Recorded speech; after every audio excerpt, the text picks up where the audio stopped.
Everyone has a different agenda at the end of the day. We always just try to think outside the box to how can we get them their results. We're not here to come up with the ideas for them necessarily, but if a client comes to us and says like, hey, this is what we're trying to do, what can you do for us? That's when we put on our thinking cap and get to work. Zach Schiffman, it is good to have you here in Ecomonics. How are you doing today? How are you feeling? I am doing great. It's a wonderful, wonderful sunny day outside. And I'm just happy to be here. Lovely. Yeah. Decent weather for us too. It's been, we're doing the weather talk, get out of our system. It's been a pretty like rainy July for me so far. And we have our weekly marketing meetings. And so I always have to wake up at the earliest that I have to wake up throughout the week.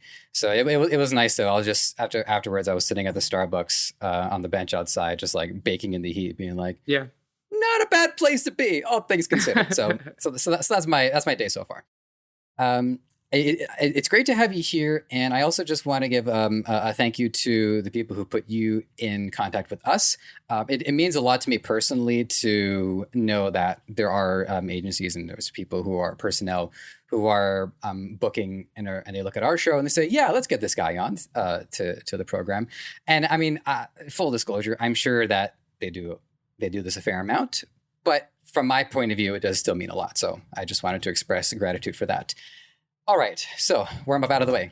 Zach Schiffman, tell us what you do and what you're up to these days. My name's Zach Schiffman. I own a company called Studio Z Custom Photo Activations. We're based out of the New York City tri-state area, but we operate nationally and sometimes globally. There's nowhere an event won't take us. We do high-end photo and video experiences. We don't like to say photo booths, even though if you look at our tax return, our company name is technically StudioZPhotobooths, but over the past 10 years, that's sort of evolved. Where, photo booths are, I don't like to use the word antiquated or outdated, but they've just become so much more in the age of Instagram and phones where content is king and uniqueness reigns supreme.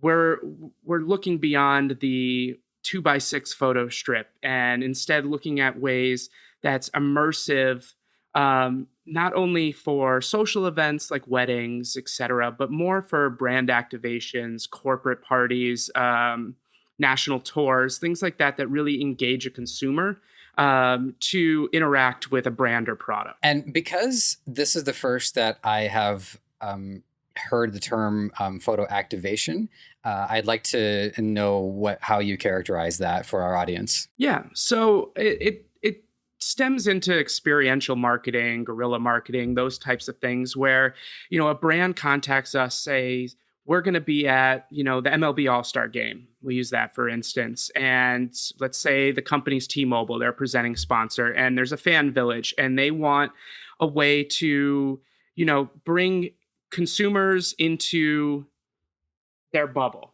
And it might not be to directly promote a product, but it could be, hey, here's this fun, we call them activations, experience that a guest can step into, be it, a slow motion video or steady cam where a guy's wearing a camera and running around you and making your own little music video, or you hitting for these brands to sneak their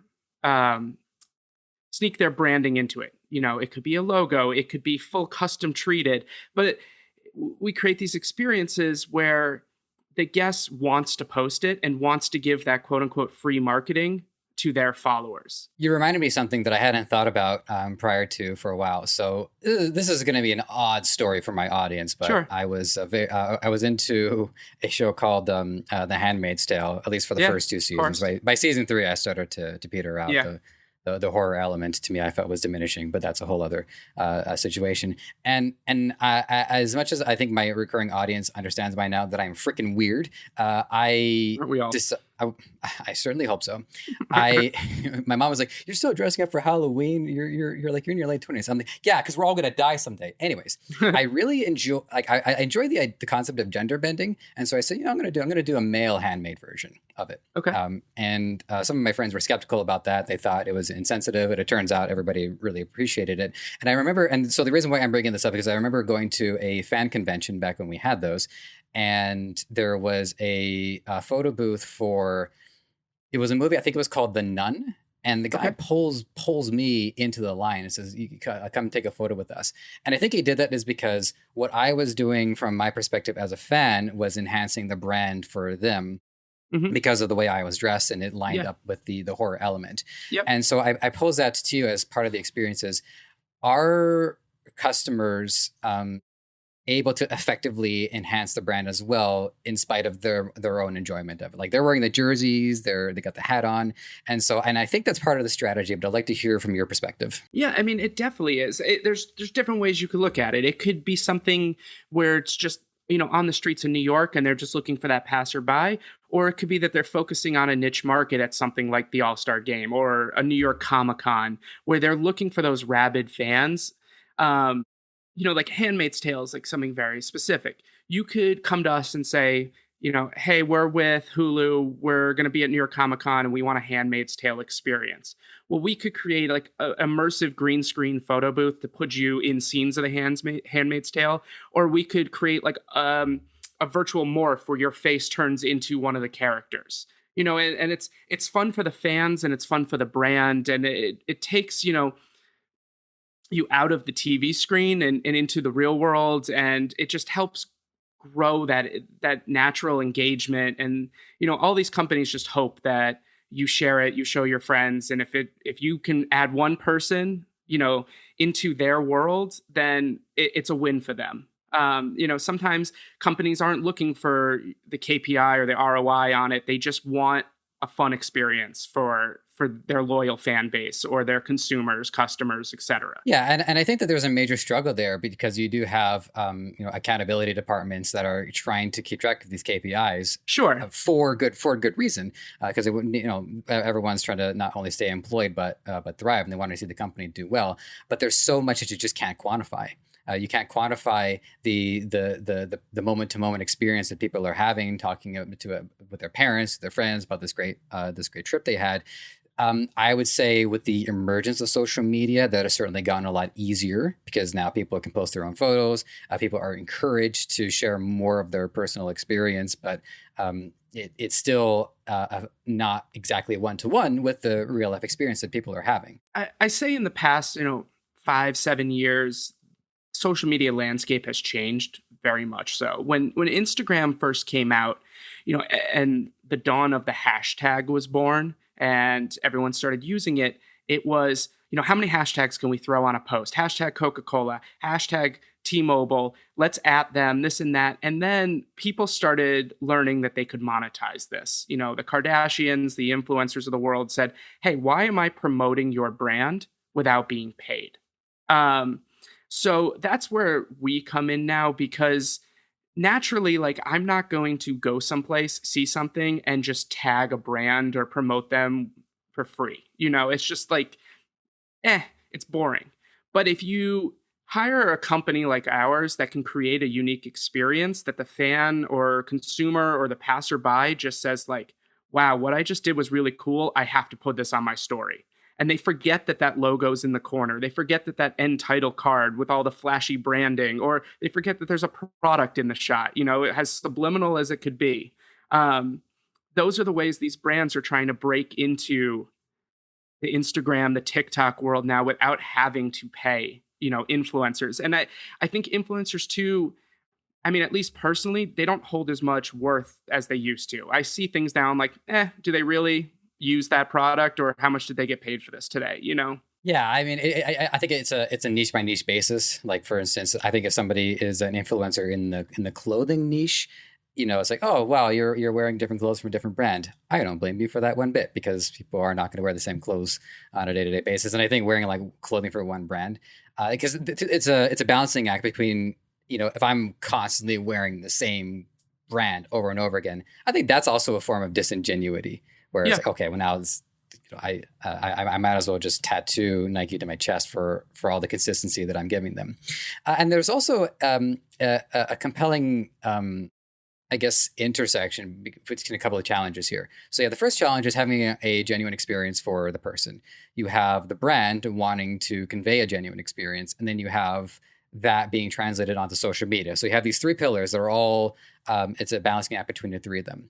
And you have to forgive me because I'm kind of like thinking of this question on the fly, but I think social media is, it's a close reflection of reality, but it's not quite till we establish that. Right. And so what we have is we have brands that are trying to give the consumer a genuine experience. They're trying to translate that into a social media experience, which we accept to some degree as a heightening of reality. And that goes back to the brand. So from your point of view, how are all of three of these components staying as grounded as possible? I mean, I think they're all intertwined, but it's not necessarily like it has to be this way. It's not, every brand doesn't come to us and say like, we're looking for engagement on social media. It could be a company holiday party, you know, and they just want to do something fun for their employees. Or it could be, you know, just a festival and a sponsor is just looking for something to throw their money at, you know, but not looking for the huge return, but a very more localized type of thing. And then it can branch out into more simpler terms. I mean, you think of COVID in the past year and you think of retail environment. Nobody went to malls and people are starting to trickle back into the real world. But if everyone wasn't buying online, they are now, you know, and now it's how do you get consumers back into a brick and mortar store? And incentives, those are always the way. And there are ways that, you know, brands could utilize our company like us to do these kind of things without caring about social media or brand recognition. It could be as simple as a sign out at a mall that says scan this QR code. It asks you to take a photo on your phone. It gets branded, and then it gives you a 4-digit code. You take that code to the Nike store, and you enter that code on a digital safe. And that safe either tells you won a product or you didn't. But now you're in the store. Now you've brought a customer through the threshold, and they're more likely to buy. So I know I kind of went off topic there, but it doesn't have to be about social media. I think there is a ton that it's involved with, but brands and clients can come at this from a million angles. Everyone has a different agenda at the end of the day. And we always just try to think outside the box to how can we get them their results? You know, we're not here to come up with the ideas for them necessarily, but if a client comes to us and says like, hey, this is what we're trying to do, what can you do for us? That's when we put on our thinking cap and get to work. And with respect to client confidentiality, are there any case studies that stick out in your mind of you really being involved in the collaborative process? Yeah. So a few years back, iHeartRadio does, you know, concerts all over the country. They do a big thing called Jingle Ball in the States. And it tours around the country and it sells out instantly. And I'd say like probably 50% of the tickets are given to sponsors and, you know, local radio stations for giveaways. It's very hard to come by tickets. So they always have a fan fest with like it's a free concert for lesser known artists, but you can go. It's a very teenage, you know, early 20s market. And it's a free fan fest with probably, you know, 20 to 50 sponsored booths, a lot of photo experiences, a lot of free branding everywhere. And we had a sponsor that said, you know, we're doing one of these booths at the fan fest at Jingle Ball, and we're promoting for Brookstone. What can we do? And they were promoting Ariana Grande had a pair of headphones that had like cat ear speakers. They were the ugliest things you've ever seen, but, you know, they were teeny bopper-esque. And we ended up creating a sound booth. It was like a 3-tier plexiglass sound booth with an on-air light behind them. And we just filled it with confetti. And we did boomerangs of kids throwing confetti, and it had a mic stand, and they would like pretend to sing. But the caveat was you had to share it to Instagram with @Brookstone, #Brookstone, #Ariana Grande, whatever it was. And we were offering 2 tickets to that night's concert, which none of these kids had access to. And in the 3 hours that we were operational, I think we did 400 posts to social media because everyone wanted to win. And we DM the winner, said, hey, come to the booth, you won tickets. And we just hear like two girls scream from across the room over the concert, and they just come running.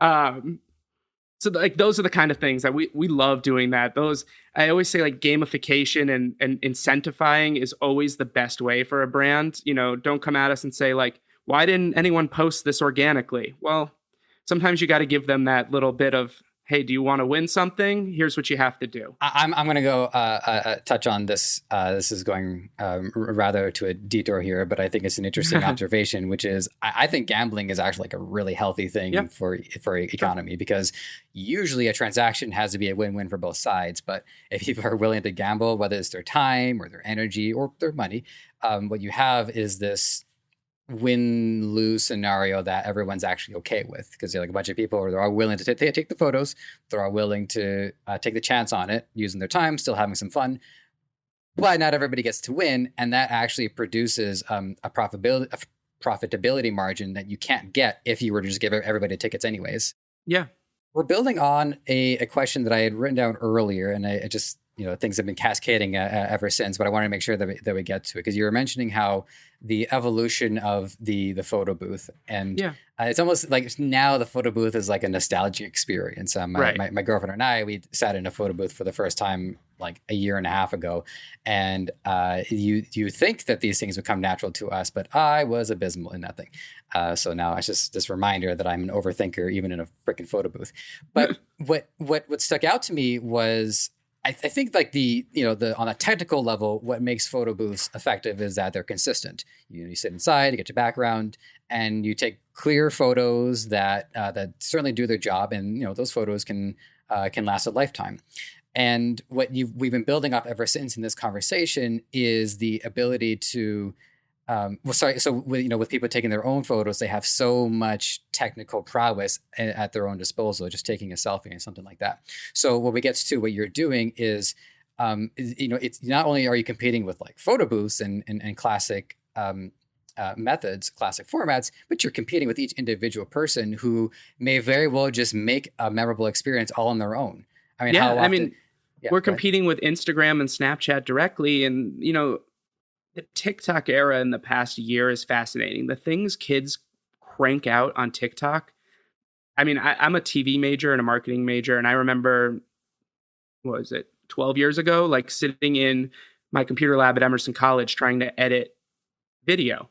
And it was a process, importing off a tape and manually cutting, and the render time to export your final project. And then one thing was wrong and you had to restart it all over again. And, that was a whole nother 12 hours.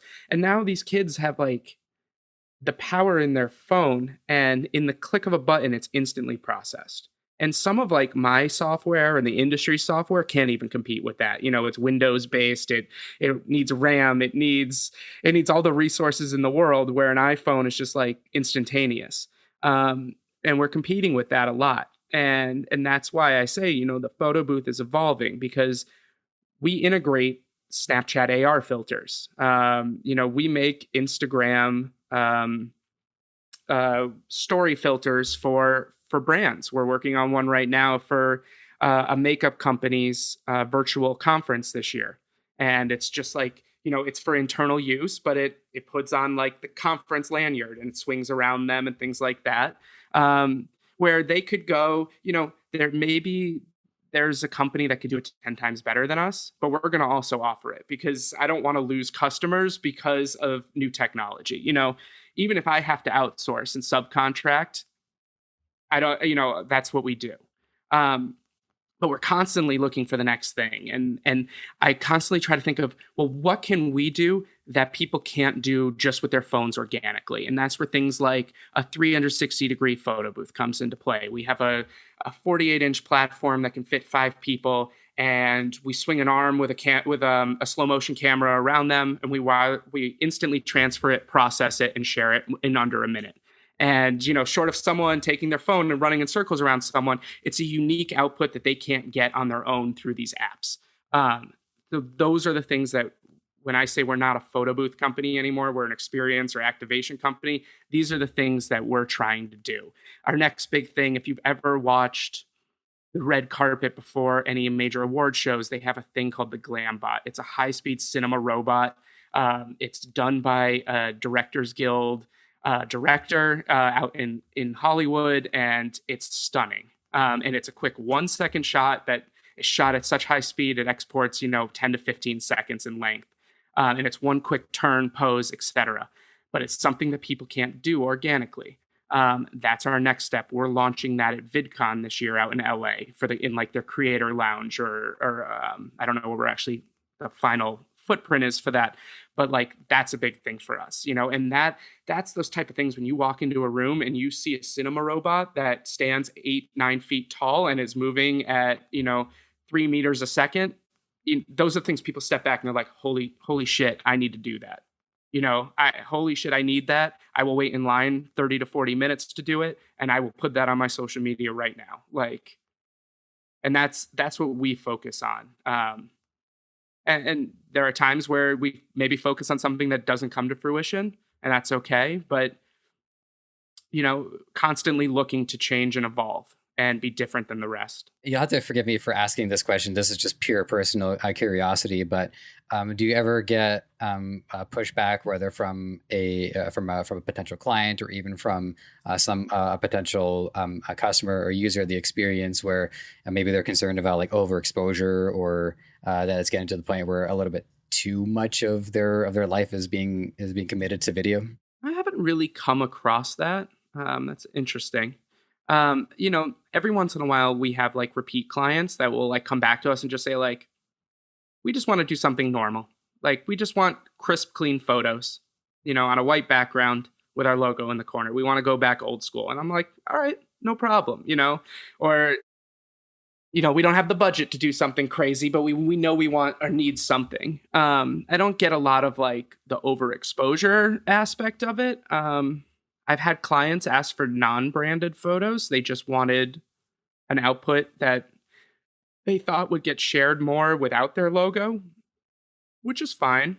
I didn't fully understand it, but when the time the event came and Chrissy Teigen and other, models were walking in, it was for a diamond company. I was like, okay, now I get it. They're going to organically post that. They're going to tag them anyways. They didn't need their logo on it. They didn't want to push their brand on these models and influencers and people that were coming in for this event. They wanted them to just have a good photo that they'll enjoy, or a GIF animation, and let what happens happen.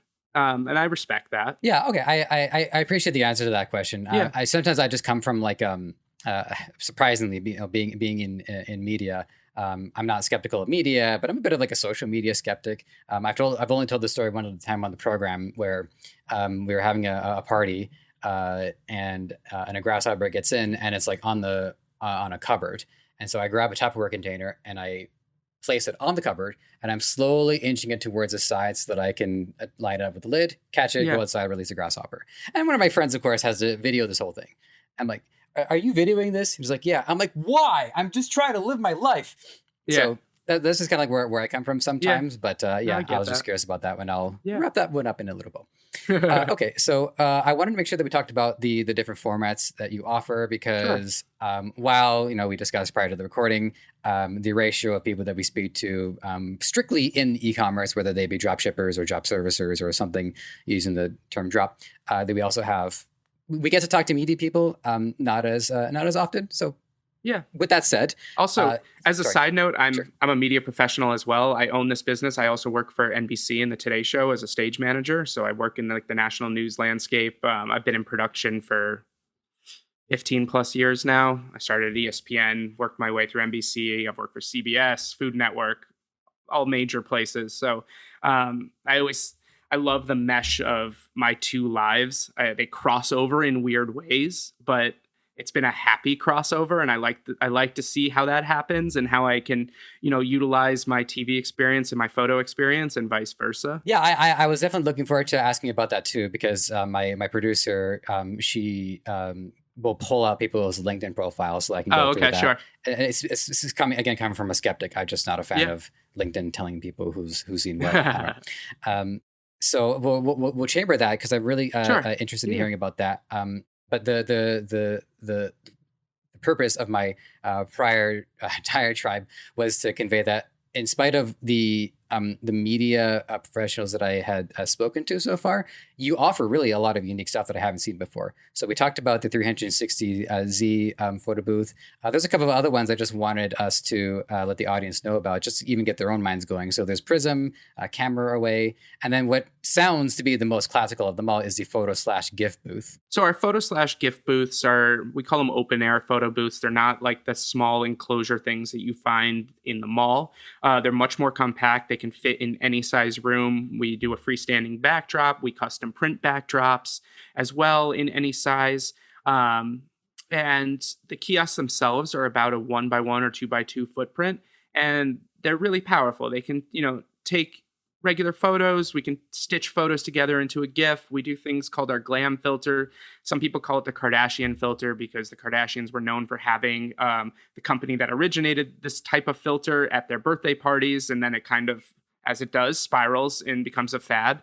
And we've done anything from custom ID prints for James Bond films to taking the camera out of the photo booth and mounting it over beds of confetti and doing overhead photo booths. You mentioned things like Prism is a kaleidoscope that you literally put your head in, and it's a mirror. It's a triangular mirror that makes 15 to 20 of you like you were looking through a kaleidoscope with colored lights and whatnot, and we set it to music.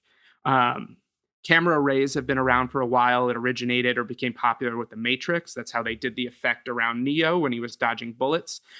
We have a smaller version. It's 11 cameras, so it's like a 120-degree arc.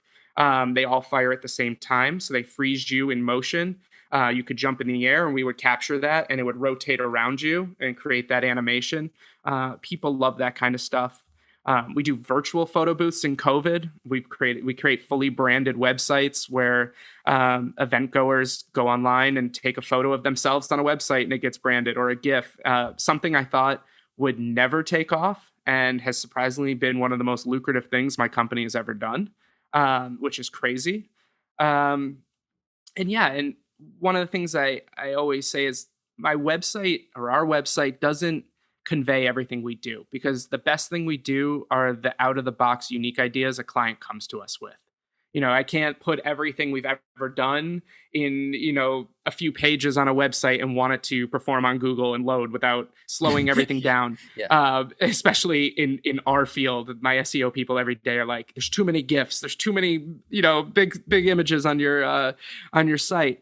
But sometimes clients just come to us with weird or unique ideas. Pre-COVID, we were doing something for the Kids' Choice Awards, and they said, we want to capture people running through an obstacle course at various points. And I was like, let's do it. And we had it all like set up, ready to go. And then, COVID came and killed the whole event, among other events.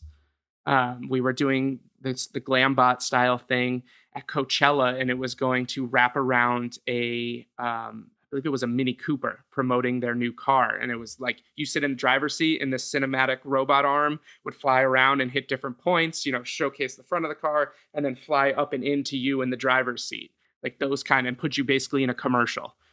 Those are those unique ideas where, someone comes to us and we're like, yes, let's do it.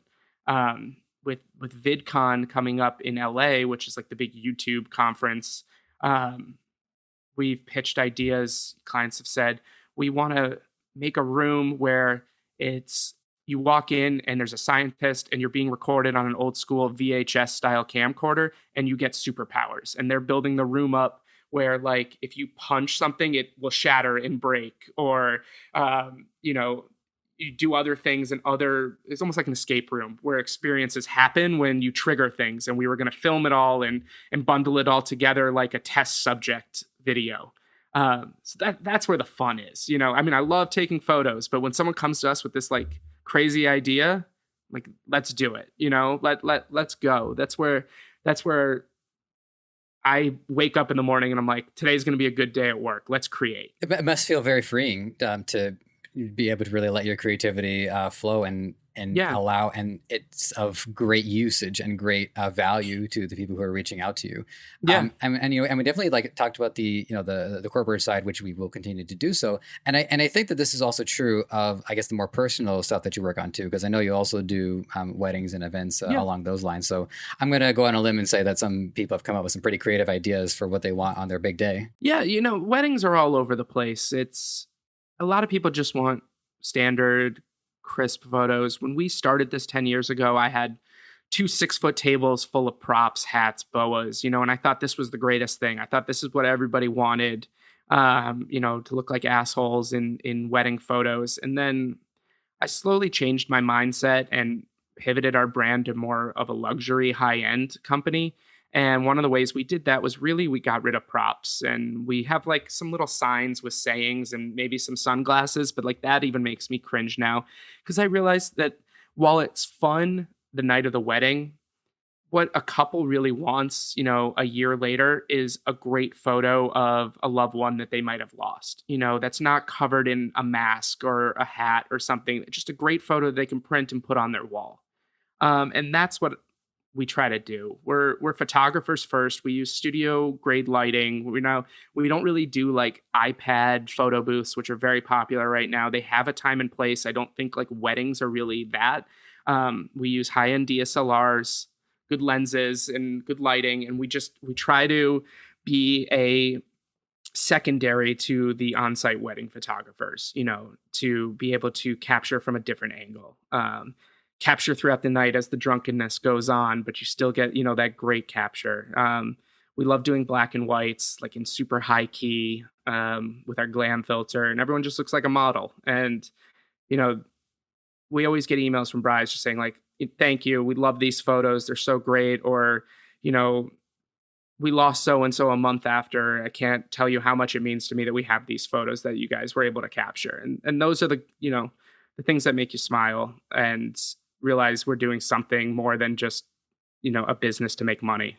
Because, at the end of the day, that's what every business is. But there's also a heartfelt part to it too, for sure. Yeah, it's an ongoing theme throughout this program, and not exclusive to our program. It's just throughout really any program that's trying to do their best, which is, are you being of service to others? And being compensated for that is terrific. Allows for expansion, allows for the ability to, have that creative freedom that gets you up in the morning, makes you really happy. So I do admire that. So I chambered the your backstory, so we definitely want to get into that because I think there's some really interesting stuff there. But I have one more question about the relationship between, and this is a very pragmatic, more a granular focused question about the relationship between. So you have corporate events and then you have personal events, which such as weddings. And I guess as an asterisk, are there other personal events you do as well, or is it largely weddings? Yeah, I think I would say 90% of what we do on the social side are weddings, but engagement parties, we do birthdays, we've done baby showers, we've done just house parties, graduation parties. Where in the New York market, there's the Hamptons and things like that, and people just sometimes want to throw a lavish party, especially nowadays, now that, everything's coming out of the restrictions and stuff. Everyday parties are also something we'll do. Okay, cool. So yeah, I just wanted to clear that up. So I'm interested in knowing about the pricing structure, and you answered it somewhat by saying that you've pivoted towards a more luxury experience, and weddings certainly have budgets. There's no denying that. Not all of them do, but many of them do. So what I'm intrigued about is the balancing act between how you price events for large corporations that, they have the capital for it, but to some degree they are looking to get something out of it in the long run. And then you have the social events, the weddings. They're also looking to get something out of it in the long run, but they're not necessarily trying to sell somebody a car. So we've never put our pricing online just because there's so many factors that come with it. We do have base pricing for each of our different offerings. So like our photo booths start at $1,500 for a 3-hour window. And that generally is the same for a social wedding or a corporate event. But when a large corporate event comes to us and says, hey, it's going to be an 8-hour day. It's a conference. And these are things we've learned over 10 years of doing this. We hear the words trade show, or we hear New York Comic Con things. We know there are additional hours for load in because you only get specific times, or we have to load in a day early. The Wi-Fi is going to be abysmal, or we have to buy Wi-Fi from the unions that run the expo centers. And those are the types of things that we have to build in costs for. And sometimes we overshoot and get lucky, and sometimes we undershoot and it's like, this is way more work. And sometimes it's interesting. I saw a meme going around the other day. It was very fitting to a lot of industries, and ours, I think, too, that said, like, the cheap client that spends $500 wants everything tomorrow done, like asks a million questions, versus the client that spends $50,000 will just say, all right, we paid in full, thank you. And it's, with some exceptions, it's very true. I sometimes feel like the more money a company has to spend, the better the type of customer they are, versus, like, I have some very stingy social clients that are like, I want to meet, I want to jump on Zoom, this and that. I'm like, your wedding's a year away. Like, we're fine. Like, it's okay. I don't like using terms bridezillas and stuff, but it's just like I have clients that are paying 15 times more than what this is that don't give me this hassle. Like, so that aspect is interesting when we get into pricing, because sometimes, because my social events are cheaper pricing wise, sometimes they're more work than my high end clients, but it can definitely go either way. And one of the things I noticed along the years as I raised my prices and became more of a luxury, and maybe you can give me some of your drop ship experience with this too, is the idea of perceived value, and that some people see our prices versus a cheaper company's price, and they instantly think, well, they look the same, but this guy's more expensive, so he may know what he's doing more, and they'll take us, which is interesting. And then I think about it, and I'm like, well, sometimes I go on Amazon and I see two identical products, and or when I'm hiring a contractor, maybe I don't pick the most expensive one, but I don't pick the cheapest one because I don't trust them. So there's a psychology to that as well when pricing, I think, and I think that transcends all industries. I'm curious if you've encountered that same type of thing in your line of work, but I have. So I have two observations to share with you. The first one I'm actually going to draw from my prior experience as a salesperson, because sure. I love watches, and I have done, oh my God, why have I not done a drop shipping site for watches? Come on, Joseph, get it together. Anyways, so I've sold, the first place that I worked sold watches between $100 to $200. For many, that's still considered a luxury, but for a smaller group of people, that was, pennies. Right. And then I moved into a slightly higher one, and then the big Gazonga was working for a company for about a year, selling Rolexes and tag wires, and you're reminding me of a lot of stories here. So, like, the equivalents of the there's a term for it, and I don't know if I've got the exact term, but it's called, like, the ace. The ace is somebody who is trying to get the most value possible. So those are the ones that are hopping on the Zoom calls. Those are the ones that are doing that are just really making life miserable. Sure. And what I noticed is, for them, it's a very rare instance for them to be interacting at a different price level than in the past. Like, maybe they save often, maybe they're saving on food, maybe they're saving on this, on that. And then all of a sudden, they're going to, from my experience, they're going to order a tag. Tags are $1,000, not the most expensive watches that we have, but still, right, sure. $1,000. Yeah. And they are the most particular customers, because there is a immense amount of weight and expectation put onto it. You don't. Conversely, the most expensive watch I ever sold at this other store, where we didn't have very expensive watches, it was a Citizen. It was like $5,000, $10,000. I can't even remember. The guy was just like the chillest dude I've ever, like. He just walks up. I want to order this one. I'm like, all right, cool. I'll be here in 2 weeks. He's like, great. He comes back and grabs it. I was like, okay, all right, I'll take my condition for the day. I think it's because they're used to that value perception more consistently. Right. They're used to that in the food they eat. They're used to that in the content they consume, in the cars they drive. So when somebody enters that world, they're not there forever. They enter it. They're going to get the most out of it they possibly can, and then they leave.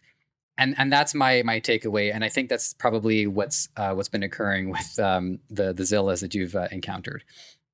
So that's on that side. And the second observation was because you're talking about the perceived value more in line with dropshipping. And I've told this story, I think 3 times so far. So for those of you keeping track, 4 more times, and then I owe you a Coke. So I wear these gloves. They help to minimize the risk of arthritis because I do many things with my hands, both work and play, gaming. I'm never going to say that again. That was off. Just not a wise comment. So, I the first time I bought them, they were $20. And then I realized through another guest that I had prior to, about like 6 months ago, that these things are available on AliExpress. So I go into AliExpress and I ordered $20 worth, which translates to, including shipping, 2 extra sets for me and 1 for my girlfriend. And the reason why I made peace with this was because the one that I paid $20 to, they were doing the marketing. They have overhead. They have customer service. They have their own invisible insurance policy where maybe somebody says, yeah, it's been 10 days, this thing tore apart. I'm like, okay, we're just going to send you another one. We don't want you to, we would rather turn you into a happy customer than a dissatisfied customer at best. So there is the perception of a value in that regard. And that's the same thing that I apply with my own store too, which is, if people figure out that my product is available on AliExpress, they're going to pay less, but they're going to wait a heck of a lot longer. They're not going to have somebody giving them peace of mind. They're not going to have somebody guiding them, giving them specific advice for how to utilize a product. They're not going to have a website that's going to have content that expands their thinking. And so it's not just about the product, it's about the mission and it's about the brand. Definitely. And there's also just like for us, it's like a peace of mind. It's harder to compare prices in the social event world just because I think people just have their set budgets and they'll do what they do. But like in the corporate brand space, it's about trust, and they go on a website that's built well like ours. They see a sleek logo and they just think these people have their shit together. And hopefully we do, versus, a website that's built on Wix, is made with Comic Sans, has mustaches for logos, just very outdated. I forgot where I was going with this. Sorry. But I've gotten clients that have called me and said like, hey, we hired this company for, $400 and they canceled on us 2 days prior. And I said, yeah, that's because they got someone for more money. And that's what they do. And they don't care about burning the bridge. And they're like, well, how much are you? And I'm like, well, that same service for us is $2,500. And they're like, okay, book it. And I'm like, yeah, because at that price, that we will show up. Like, it is a contract between you and me, and we will make it happen. And, with these virtual events we're doing, we have these clients. I got an email right before this. So it's just like, hey, we need another 2-day one. Send us an invoice. We'll pay in full. They don't care about shopping around. They don't care about the price. They just know that our service worked and they have a need, and they don't even ask for a discount. They've done like 4 of them with us. If they asked for 10% off, I'd probably give it to them. But they just know that like we work well together, and we hit their deliverables, and they say, okay. We have another virtual event, the same makeup company, that we quoted them the same as last year. It was like $15,000 for all the work. And then they were like, what if we add 1 or 2 more things? I was like, don't worry about it. We'll throw it in. Like, it's not a big deal. And they go, well, let's just up the scope of work to 19,000 just in case, so we don't have to get more approval. And I said, okay, sure. And I sent them the scope of work, and she goes, I changed the number to 25,000. And I'm just like, girl, you do whatever you want. But like, it just like, they don't even care. Like they're given their numbers by someone higher up, and they said, here's your budget. You either use it or you lose it. It's not like it's going in her personal pocket if she saves $500, so she'd rather pay the money and get the experience she knows that will be great than to try to save a few bucks for the company when that budget's just going to get reallocated somewhere else and they'll lose it for next year. Right. And I think that speaking very broadly, is money spent is always money invested depending on a person's state of mind. So even if they do overspend and it turns into, okay, well, you know what, we actually didn't need to spend that much, that's a learning lesson equivalent to the value that they didn't get out of it. And then I'm not saying that personally to you whatsoever. That's just people spend the money. And I remember I learned a $1,000 lesson 10 years ago, which is I paid somebody to do a webcomic for me. And she called me indirectly, of course, high maintenance, because I had like a week's worth of things I was still asking her to do. And I looked at it, even to this day, it still wouldn't have been $1,000, wouldn't even half that, but it sticks in my mind because I spent that money on it. So, that money always is invested in one capacity or another. Yeah, definitely. Yeah. All right. So we chambered this long enough, and we got to make sure we get to it before we run out of time. But your backstory is fascinating. So I'll start you off with the traditional backstory question, which is the origin of your business. At that time, what problem were you finding was going unsolved? It wasn't even so much a problem. It was more for personal gains. I had just graduated from college. I was working at ESPN in Bristol, Connecticut, which is like very middle of nowhere, Connecticut, not a lot to do.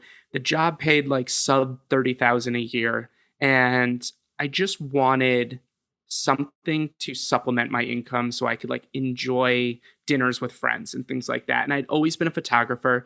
And I ended up at my cousin's wedding in Las Vegas. And I'd never seen a photographer taking photos with proper lighting and like instantly sharing them. And they were great photos. And I thought, wow, that's something I think I could do. Fast forward 2 years, grandmother passed away, left a little money, paid off all my student loans, had like $2,000 left over. And I said, I'm going to buy myself new camera gear. Thought I'd be a wedding photographer. Tried one wedding, nearly missed the first kiss, said, this is way too stressful. Can't do this. And then I thought of the photo booth idea. And I bought the rest of equipment I needed. I launched on Groupon, for next to nothing after their commission, but it got my name out there. This was when Groupon was a deal a day, not the marketplace they are now. So it was like very focused marketing for the area. And then it just started taking off. And I ended up pivoting and leaving ESPN to come to New York City and the surrounding area to work for NBC. And I had a more rigid schedule. I knew I had weekends free. And that's when I decided I wanted to make more of a luxury brand and hit the New York market. And then it just started growing.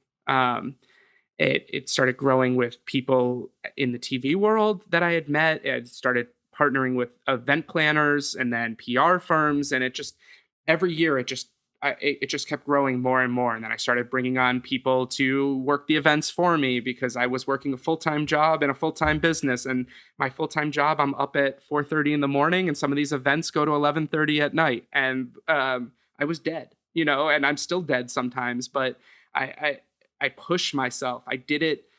I did it because I wanted at first to be able to just afford dinner. And then when I came to New York and I took a job that was 6 figures, I wanted to grow my business into a 6-figure business, and I wanted to save for a house in my future. And 2 years ago, I bought my house. And, now I'm investing and this and that. And now it's growing into a bigger brand. And we operate nationally, and I have partners all across the states in major markets that we subcontract out or hire out direct. And I'll get on a plane and fly for the big events. And it's been a roller coaster watching it grow. Short of COVID, we've gone up every year substantially. And yeah, it's like one of those things people ask me all the time, are you going to leave the TV world and do photo booths full time? And I'm like, I don't know if I can. Like, I don't know how long this market will be around. I mean, just like the way TikTok is, shaking up the market for video creators. Like, I don't know how much more stuff we can do. When the novelty wears off, we'll always try to innovate, but more and more people are doing it every day. The market is getting saturated more and every day. But I still love it, and I'll still continue it. And it's still, a ride for me to do these complicated, big trade show events and make a client happy. Yeah, that's the quick version. Well, this is kind of a guess from my side, but comparatively speaking, the work that you do, you said you're with NBC right now? Yeah, NBC and the Today Show mainly. Right, and so they have a structure. I would imagine a rather a consistent structure, and my guess is being a part of that structure, it fills this tank within you to want to do something creatively. So when you go to do your own business, the tank is full, and it's like you don't really have to use your creative thinking as much at work because things are regimented so much. So it's Definitely, you're shooting on a day-to-day basis. Yeah. There's twofold to that. Yes, the work can be very regimented. The way the Today Show is, sometimes my days are like a chicken with his head cut off running around. And no 2 days are the same, which I like to say. But I get to meet creatives. I get to meet all walks of life. This morning I hung out with Richard Branson. I mean, the man just went to space, and like here I am sitting in a green room one-on-one, and I'm just like, so space, huh?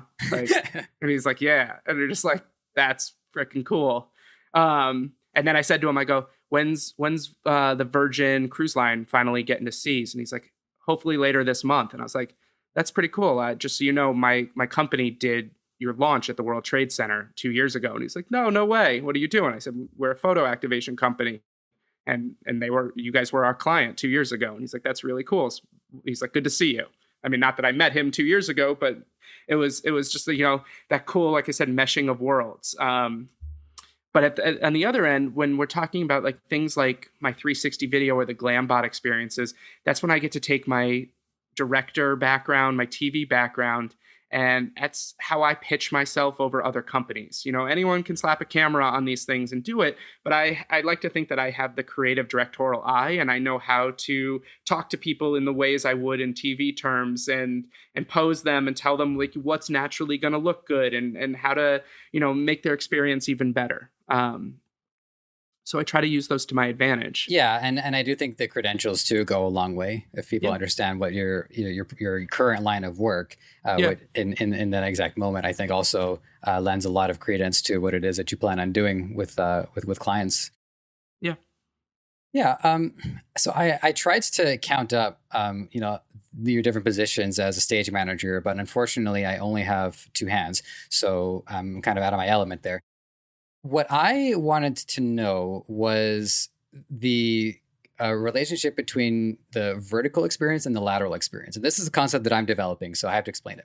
So vertical experience is being able to build off each position, take your prior knowledge, it comes with you.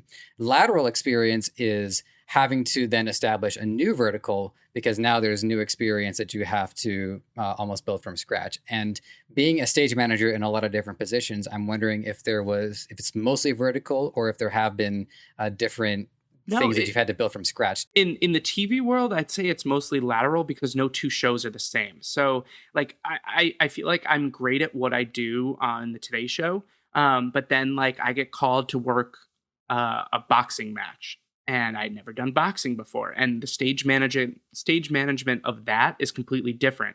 I sit at like a table with the announcers and I'm handing them like cards that they have to read. And I have to go find out the score of a sport I don't understand fully. And that's a completely different like mind fuck to me. And I get very stressed out by it. But then, the second time I do it, I'm great again. And I can build vertically off of that and add it to my skill set.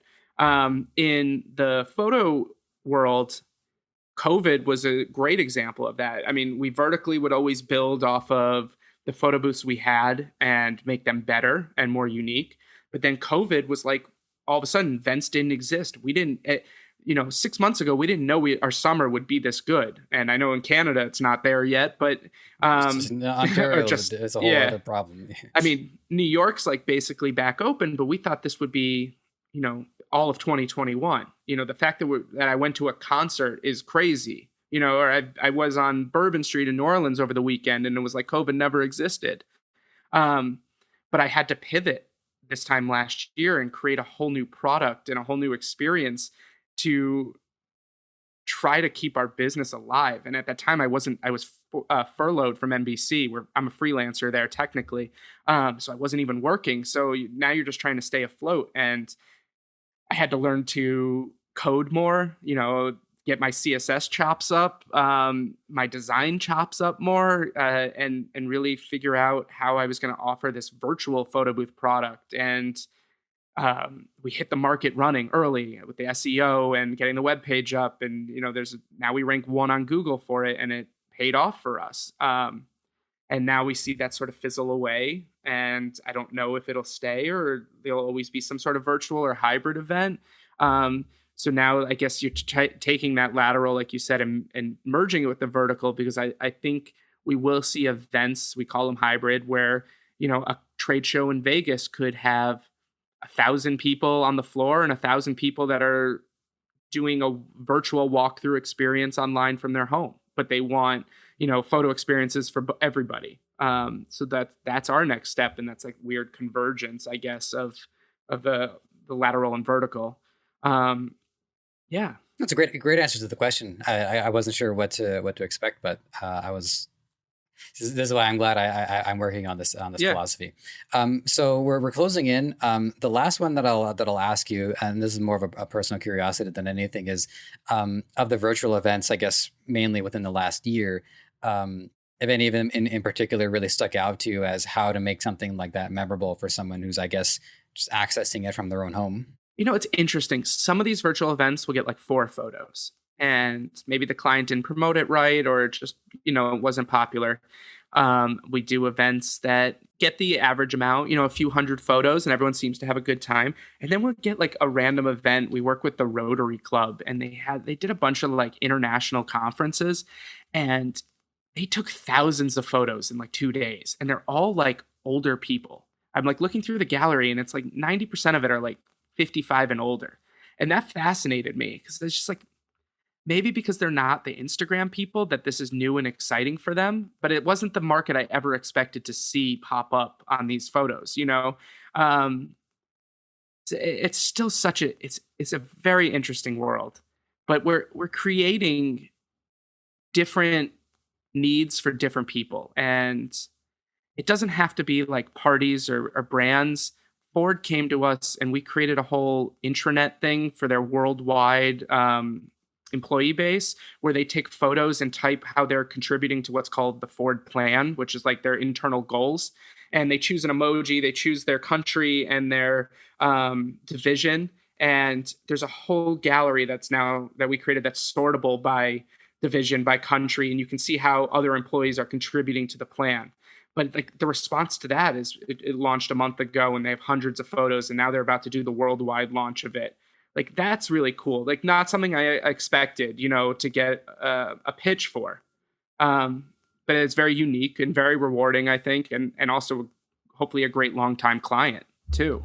Well, that certainly sticks out, because we've talked about employee advocacy in the past as well with Jonathan Baldock. So for those of you who want to learn more about employee advocacy, I would recommend checking that one out just for the sake of it. So with that, we're pretty much out of time here, because I know you got some stuff that you got to do. So I am going to just give you our closeout question, and then we will let the chips fall where they may. That was not the best work that I've ever done, but that's okay. So 2 parts. One is if you have like, I don't know, like a quote or words of wisdom or like a Chinese proverb you really like, you're welcome to share it. Man. And then put me on the spot of that. I don't think I have one, but it runs the gamut of reactions that I get to that question. Yeah. And then the other side is to let the audience know. By the way, it's not obligatory, so we have some people skip it. Yeah. And the other side is just let the audience know how they can find out more of what you're doing, and who knows, maybe reach out to you themselves. Yeah, I mean, they can check us out at StudioZPhotobooths.com. There's an S on the end, StudioZPhotobooths.com, or at StudioZPhotobooths on Instagram. We'll go anywhere. We'll do anything. We love the unique and crazy ideas. So, if you ever thought you need something for an internal event, a large brand activation, a national tour, anything, and you have some idea that involves a camera, let us know, and we'll make it happen. All right, so we're gonna skip out on the other half of the question. Yeah, I don't think I got one. Okay, well, you know what? I'll cover for you this time, because actually I've been waiting for somebody to ask me this. But there's one piece of advice that this is gonna sound really weird, but I wonder my audience to think about it is try making friends with an asshole, because I've been friends with assholes in the past, and they have a unique perspective. It's like, some of the things they say are wrong, but sometimes they say something that is so right and it's so potent that it actually yields a lot of positive down the line. So as hard as it is, some of the most like difficult people to deal with can actually provide a lot of interesting value. It's funny you say that because there's a lot of Facebook groups for my industry. And there's a lot of people that come into it that are either DJs or just like fly by night. Like they think this is a get rich quick scheme, and they just expect they'll post like, what software do you use? What hardware? Like they don't want to work for themselves. They want it to be spoon fed. And everyone calls me that asshole in those groups that writes really like snarky responses. And they generally get turned off. They're like, oh, well, if you don't have anything nice to say, don't say anything at all. And I'm like, it's not that I don't have anything nice to say. I'm pushing you to like actually focus on your business and create a business. No one handed it to me, and I'm not handing it to you. If you have a specific question, say, I tried this, nothing worked. What's something I can do? Don't just say, how do I do this? Like, what do I need to launch my business? Go research, go figure it out. And every once in a while, I'll get someone to say like, hey, that guy I always used to think was an asshole, but he actually is really smart. And he actually pushed me to go out there and just try to figure it out for myself. And now I'm better for it. And that every once in a while I see that and I'm like, there you go. And I'm glad I could help you there, So maybe I am that asshole, but you're right. Make friends with an asshole. You never know. Yeah, I mean, we're out of time, but I can think of a few situations where I've played that role as well. We all have to put on different hats at different times. Totally. All right. Well, with that, Zach, it's been a lot of fun. It's been great to meet you. It's been great to compare notes and really revel in your accomplishments. So to that, I say congratulations. Appreciate it. And with that, to my audience, I try to say this differently each time. Not the terminology, just the tone of voice. It is an honor and a privilege to be able to collect this information and share it with all of you. So you all know what to do if you want to get in touch. One more thank you to my guests for the road, and to all of you, take care. And we will check in soon. To move into a shelter, trying to manage 2 part-time jobs. Hey, this is Joseph from Ecomonics. Just wanted to thank you for being here and for giving this content your time and attention. I hope you learned something. I can say with certainty, I have learned something with every episode that I have done, and I don't see that changing anytime soon. There's a couple things you can do to help us out. If you want to check out the audio content, we are available on all major podcast platform distributors. And while you're there, give us a 5-star review. It helps a lot.